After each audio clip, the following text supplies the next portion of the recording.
नमस्कार, आप देख रहे हैं इंडिया वॉइस और मैं हूं आपके साथ चारुल कौशिक। चलिए करते हैं बुलेटिन की शुरुआत। प्रधानमंत्री नरेंद्र मोदी आज अपने 2 दिवसीय दौरे पर संसदीय क्षेत्र वाराणसी पहुंचेंगे। इस दौरान वे काशी वासियों को लगभग 6,300 करोड़ रुपए की लागत वाली 163 विकास परियोजनाओं की सौगात देंगे।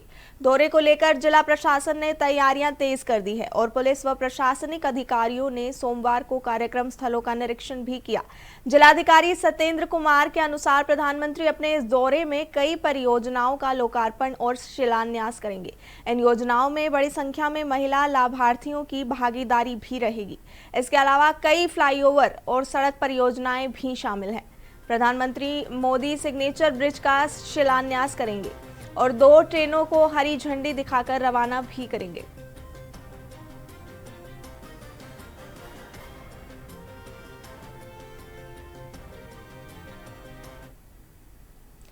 प्रधानमंत्री नरेंद्र मोदी 29 अप्रैल को उत्तर प्रदेश को लगभग 564 किलोमीटर लंबे गंगा एक्सप्रेसवे की बड़ी सौगात देने जा रहे हैं। मुख्यमंत्री योगी आदित्यनाथ की इस महत्वाकांक्षी परियोजनाओं की शुरुआत 2019 में कुंभ के दौरान कैबिनेट बैठक में हुई थी और इसका शिलान्यास 18 दिसंबर 2021 को शाहजहांपुर में किया गया था।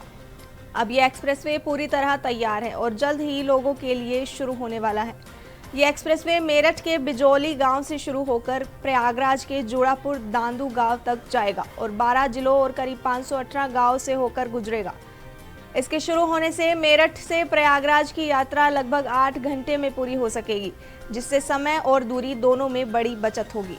इस परियोजना से पश्चिमी और पूर्वी उत्तर प्रदेश के बीच कनेक्टिविटी मजबूत होगी। साथ ही व्यापार, उद्योग और रोजगार के नए अवसर भी पैदा होंगे। ये धार्मिक पर्यटन को भी बढ़ावा देगा, जिससे काशी, प्रयागराज और चित्रकूट जैसे तीर्थ स्थलों तक पहुंचने में आसानी होगी। आर्थिक विशेषज्ञों के अनुसार यह एक्सप्रेसवे उत्तर प्रदेश की अर्थव्यवस्था को गति देकर ट्रिलियन डॉलर इकोनॉमी बनाने में अहम भूमिका निभाएगा।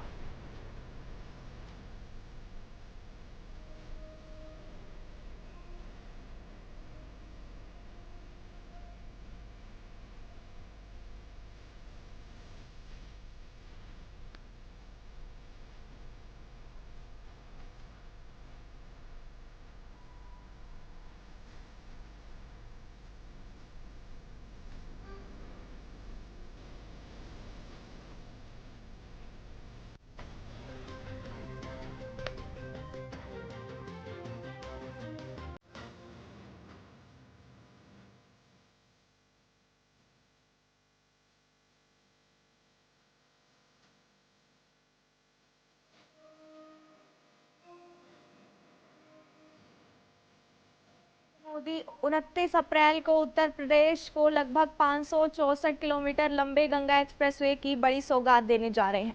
मुख्यमंत्री योगी आदित्यनाथ की इस महत्वाकांक्षी परियोजना की शुरुआत 2019 में कुंभ के दौरान कैबिनेट बैठक में हुई थी और इसका शिलान्यास 18 दिसंबर 2021 को शाहजहांपुर में किया गया था। अब यह एक्सप्रेसवे पूरी तरह तैयार है और जल्द ही लोगों के लिए शुरू होने वाला है। यह एक्सप्रेसवे मेरठ के बिजौली गांव से शुरू होकर प्रयागराज के जोड़ापुर दांदू गांव तक जाएगा और 12 जिलों और करीब 518 गांव से होकर गुजरेगा। इसके शुरू होने से मेरठ से प्रयागराज की यात्रा लगभग 8 घंटे में पूरी हो सकेगी, जिससे समय और दूरी दोनों में बड़ी बचत होगी। इस परियोजना से पश्चिमी और पूर्वी उत्तर प्रदेश के बीच कनेक्टिविटी मजबूत होगी। साथ ही व्यापार, उद्योग और रोजगार में नए अवसर भी पैदा होंगे। यह धार्मिक पर्यटन को भी बढ़ावा देगा, जिससे काशी, प्रयागराज और चित्रकूट जैसे तीर्थ स्थलों तक पहुंचने में आसानी होगी।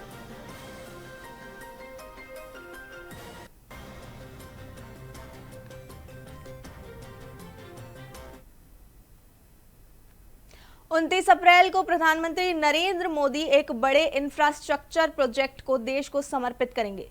करीब 594 किलोमीटर लंबा ये एक्सप्रेसवे देश के सबसे बड़े और महत्वपूर्ण एक्सप्रेसवे प्रोजेक्ट्स में शामिल है। ये परियोजना न केवल तेज यातायात सुविधा को बढ़ाएगी, बल्कि क्षेत्रीय विकास और औद्योगिक कनेक्टिविटी को भी नई दिशा देगी। सरकारी स्तर पर इसे रणनीतिक योजना का अहम हिस्सा माना जा रहा है। साथ ही उत्तर प्रदेश एक्सप्रेसवे औद्योगिक विकास प्राधिकरण यानी कि यूपीडा के सफल क्रियान्वयन का एक बड़ा उदाहरण भी बताया जा रहा है। और पश्चिमांचल को जोड़ने को लेकर के जो प्रदेश की जनता जिस इंतजार में थी, तो वो समय 29 अप्रैल आ चुका है और बहुत जल्द ये गंगा एक्सप्रेसवे की सौगात उत्तर प्रदेश वासियों को प्रधानमंत्री नरेंद्र मोदी सौगात देने वाले हैं। जिस बदायूं अगर जनपद की बात की जाए तो पूरे गंगा एक्सप्रेसवे यानी कि 594 किलोमीटर गंगा एक्सप्रेस में सबसे अधिक दूरी जो है वो बदायूं में पड़ती है और बदायूं में जो 2 इंटरचेंज बने थे और तीसरा नक्शा पास होने के बावजूद जिनके अथक प्रयास से इंटरचेंज बनाया गया, आज हमारे साथ मौजूद हैं दातागंज क्षेत्रीय विधायक राजीव कुमार सिंह उर्फ बब्बू भैया। इनसे जानेंगे कि कितने अथक प्रयास के बाद जो प्रदेश सरकार को, अगर दातागंज क्षेत्र की बात की जाए तो दातागंज क्षेत्र वासियों को जो कट यहां बनने से यानी कि इंटरचेंज बनने से यहां की जनता को जो फायदा हुआ, यहां के लोगों को जो फायदा होगा, क्योंकि जो यहां पर औद्योगिक गलियारे की भी बात चल रही है, यूपीडा ने 300 हेक्टेयर के लगभग जमीन खरीद भी ली है। तो इंडिया वॉइस में बहुत स्वागत है विधायक जी आपका। किस तरह से, कौन सी अथक प्रयास करके आपने जो यहाँ पे इंटरचेंज बनाया और प्रदेश वासियों को एक बड़ी सौगात? देखिए, ये मेरठ प्रयागराज एक्सप्रेस वे हमारी उत्तर प्रदेश की भाजपा सरकार के मुखिया आदरणीय योगी आदित्यनाथ जी का एक बहुत दूरदृष्टि का सपना है।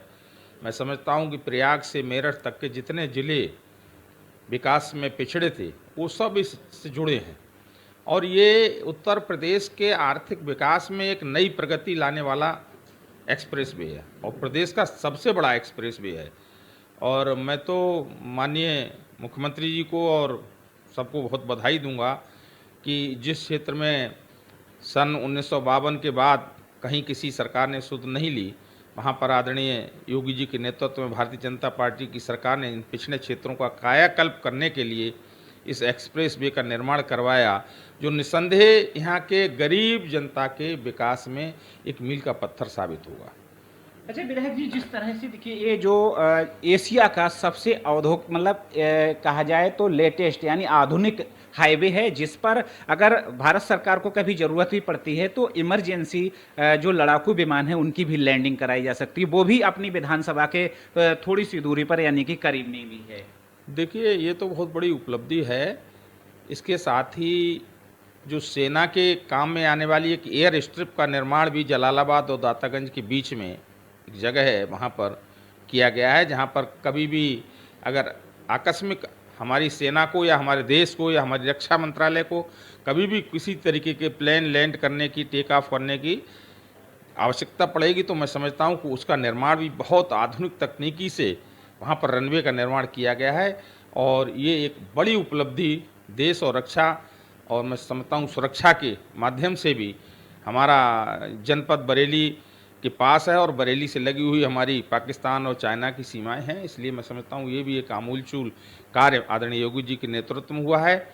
हमारे दातागंज की जनता की तरफ से मैं वैसे भी उनको बहुत बधाई देना चाहता हूँ, आदरणीय योगी जी को, आदरणीय हमारे मुख्यमंत्री जी को, जिनके बड़े हमारे स्वप्न दृष्टा हैं, उत्तर प्रदेश के विकास के लिए तत्पर रहते हैं और उत्तर प्रदेश में आमूलचूल परिवर्तन करके उन्होंने विकास का जो कीर्तिमान स्थापित किया है, मैं समझता हूं कि जन जन में हर व्यक्ति उनकी इस बात की सराहना करने के लिए बाध्य था। और दातागंज में जो कट नहीं था जो आप कह रहे हैं, ये बनने के बाद मैंने माननीय मुख्यमंत्री जी से बहुत कहा तो उसमें बहुत मुश्किल से प्रोविज़न हुआ और उसके लिए मैं उस समय के CEO अवनीश अवस्थी जी, जो हमारे यहाँ जिलाधिकारी भी रहे हैं, उनकी भी बड़ी भूमिका रही है, आदरणीय मुख्यमंत्री जी की का आशीर्वाद रहा है और उसके बाद ही दातागंज में एक कट तीसरा बहुत पास में बनने पर सहमति हुई। आज दातागंज का भाग्य बदलने वाला है। दातागंज में आर्थिक, राजनीतिक, सामाजिक जो भी गतिविधियाँ इस कट के बाद आएंगी, ये लोगों को देखने पे महसूस होंगी। अभी जो लोग समझ रहे हैं कट का क्या लाभ है, मैं समझता हूँ कि ये दातागंज क्षेत्र नहीं, इस ज़िले के विकास का बहुत बड़ा एक अभियान है। यहाँ पर लगभग 250 से 300 हेक्टेयर ज़मीन खरीदने के लिए यूपीडा ने औद्योगिक गलियारा बनाने के लिए इस पापड़ के पास जहाँ हमारे यहाँ कट बना है सहमति दे दी है और मैं समझता हूँ कि खरीद के लिए राजस्व विभाग ने ज़मीन खरीदने की शुरुआत भी कर दी है।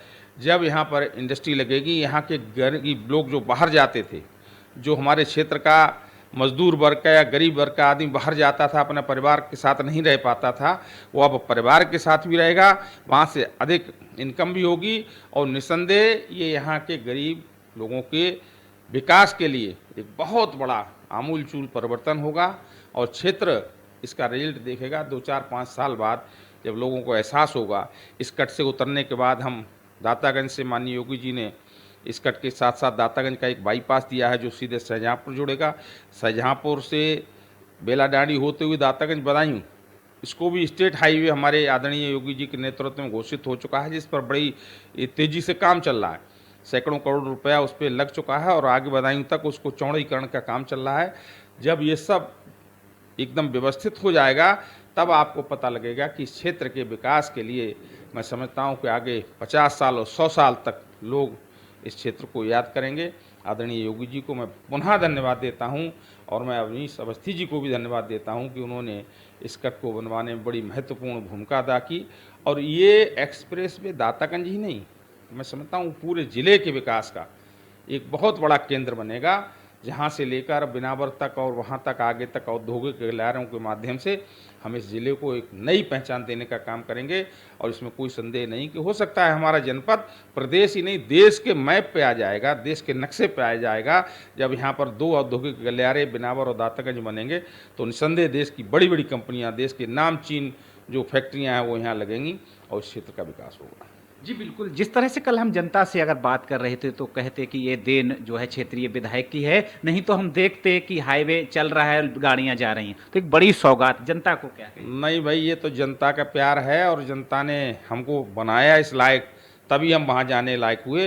तो मूलतः तो ये जनता के ही कारण ये हुआ है। हमारी क्षेत्र की जनता हमारी बहुत ही आदरणीय, यहाँ के हमारे मतदाता बंधु हमारे परिवार के सदस्य की तरह हैं और मेरा अपने क्षेत्र की सभी जनता से एक घरेलू रिलेशन है, घरेलू संबंध है। मैं किसी के साथ कोई नेतागिरी का संबंध न रख के मैं अपने उनको पारिवारिक संबंध के आधार पर उनको मिलता हूँ और क्षेत्र की जनता का मुझे प्यार है और उन्होंने ही मुझे विधायक बनाया और तब मैंने जाके इस इंटरचेंज को करने का प्रयास किया है।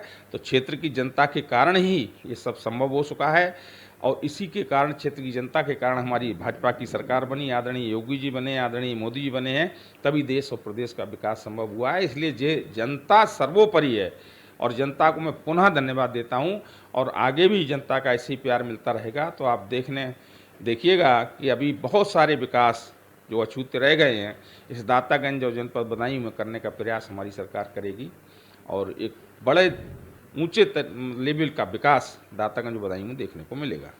बिल्कुल, अगर दातागंज की बात की जाए तो शायद ही प्रदेश में जो उच्च लेवल के फैक्ट्रियां हों, चाहे उच्च लेवल के कार्य हों, तो यहाँ अगर दातागंज विधानसभा की बात की जाए तो चाहे HPCL प्लांट हो या PSC बटालियन हो या फायर स्टेशन हो या कृषि विज्ञान, ऐसे बड़े कार्य अगर आप देखेंगे तो दातागंज विधानसभा में अभी चल रहे हैं। तो अब जो इंटरचेंज की जो बात थी, यहाँ पर अथक प्रयासों के बाद दातागंज वासियों को ये सौगात बहुत जल्द मिलने वाली है। नमस्कार।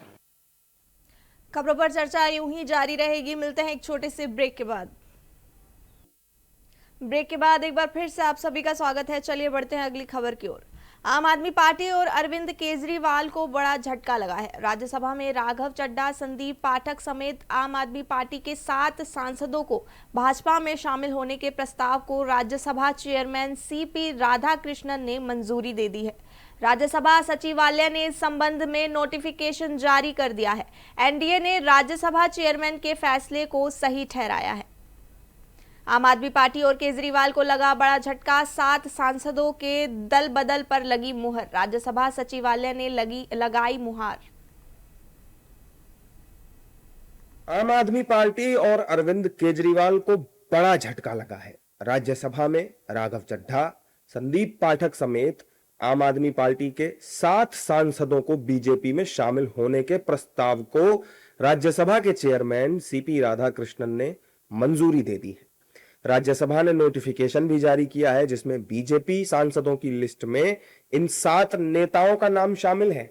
केजरीवाल को लगे इस झटके के बाद राजनीतिक प्रतिक्रियाएं भी सामने आ रही हैं।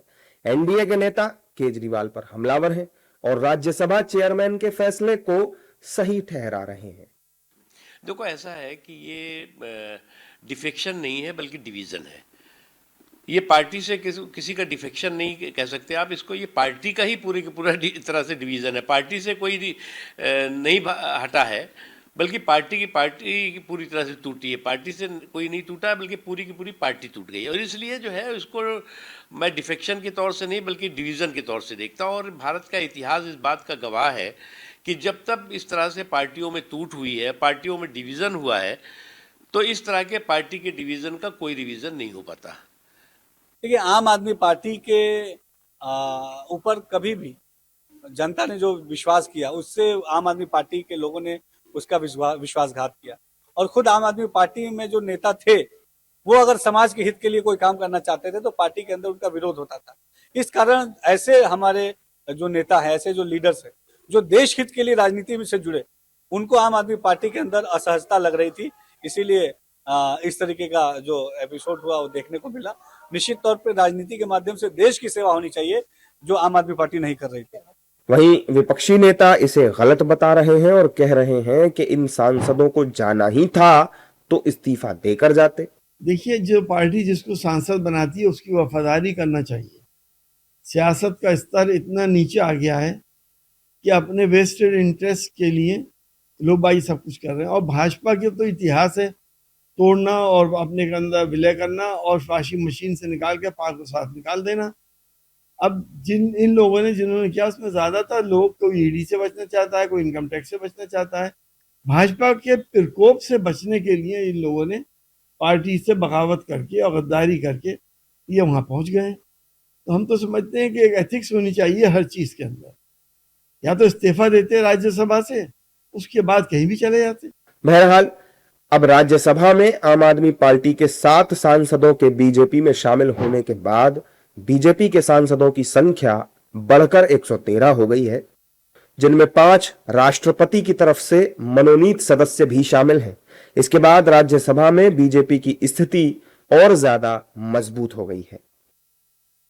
पश्चिम एशिया में तनाव खतरनाक स्तर पर पहुंच चुका है और अब अमेरिका के राष्ट्रपति डोनाल्ड ट्रंप ने ईरान को सीधी चेतावनी दे दी है। ईरानी शासन के ऊर्जा अधिकारी इस्माइल सगाब इस्फानी ने राष्ट्रपति ट्रंप के उस बयान पर प्रतिक्रिया दी है जिसमें उन्होंने ईरान के तेल कुओं को उड़ा देने की बात कही थी। ट्रंप के इस बयान से देश में भी सियासत गर्मा गई है। विपक्षी दलों के नेताओं का कहना है कि राष्ट्रपति ट्रंप ईरान को नहीं बल्कि अमेरिका को ही बर्बाद करने में लगे हुए हैं। एशिया में तनाव खतरनाक स्तर पर पहुंच चुका है और अब अमेरिका के राष्ट्रपति डोनाल्ड ट्रंप ने ईरान को सीधी चेतावनी दे दी है।